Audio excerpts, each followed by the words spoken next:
Hello, I'm Dr. Randy Friese. I am a state legislator from Tucson. I'm also a practicing physician, practicing surgeon at the University Hospital. I'm a trauma critical care provider. And I wanted to speak to you today to relay my disappointment and my concerns with the healthcare legislation moving through Congress at this point. The Better Care Reconciliation Act is actually a failure, and it is wrong-headed. The Senate bill will remove over 22 million people from health insurance rolls, and will eventually cost the most vulnerable more to access our healthcare system. If you remember, before the Affordable Care Act, I was a practicing physician at that time, and there were a lot of people who didn't have access to health insurance. It was beyond their means, and they would enter the healthcare system very late in their disease process, or they wouldn't care for their chronic illness and end up costing the system more money. The fact that the Affordable Care Act has resulted in over 20 million people getting health insurance and accessing the healthcare system earlier and taking care of their chronic illnesses has resulted in a savings and in the healthcare system.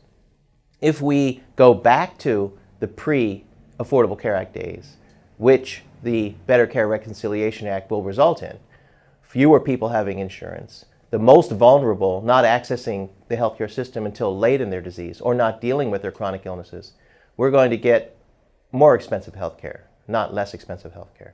And those costs will be shifted to those of us who are paying for our insurance. Another major problem with the Better Care Reconciliation Act is it's a major tax break for the ultra-wealthy. The 0.1 percenters will get about a 2.5% tax break. The 1 percenters will get about a 2% tax break, where the middle class will get about a 0.4% tax break. So I don't see this as solving financial problems. I see that as this bill will cause further financial difficulties. Whenever you identify a problem, it's a good idea to bring up some solutions. What can we do to fix the Affordable Care Act? Because I believe we should be fixing it and not tearing it down. One of the first things is to stop the self-fulfilling prophecy of failure that Congress has been pushing. When the Affordable Care Act was first initiated, there were some compromises and things that weren't initially put in.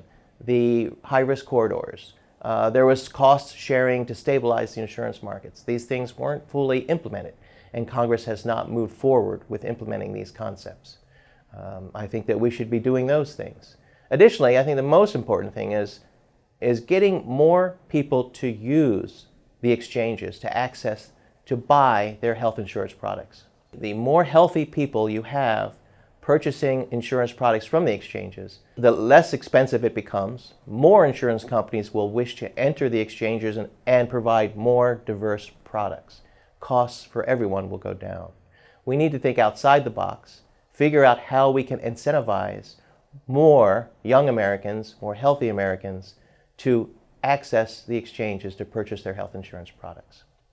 This might involve working with large corporations and incentivizing them to choose a larger salary and then purchasing your health care on the exchanges. Other things that we can do are to adjust or at least address the costs of pharmaceuticals. Giving Medicare the ability to get rebates from drug companies just like Medicaid does. And also giving Medicare the ability to negotiate for contracts for some of these pharmaceuticals that their patient population uses. Another issue would be to address the surprise billing issue with legislation. Arizona recently tried to do that with a bill that we passed this year in the legislature. Another thing to consider would be the impacts of the Better Care Reconciliation Act on Arizona. As you may know, Access, Arizona's Medicaid system, would lose a tremendous amount of federal funding, around $2 billion, I think $2.9 billion by 2026 would be gone. Another $2 billion, which represents the hospital assessments, will also be gone by 2026. And a further $2 billion representing inflation caps that the federal government will be placing over the next 10 years. So that totals about $7 billion lost to Arizona over the next 10 years. And these numbers have been confirmed by Access and those that administer and run Access.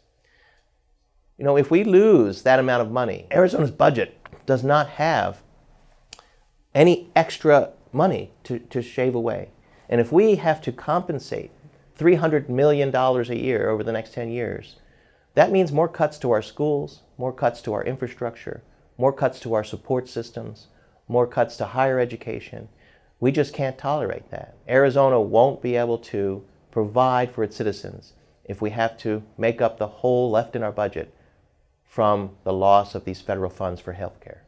Senator McCain, Senator Flake, as a fellow policymaker, I'd like to speak directly to you and ask you to place policy above politics and vote no on the Better Care Reconciliation Act.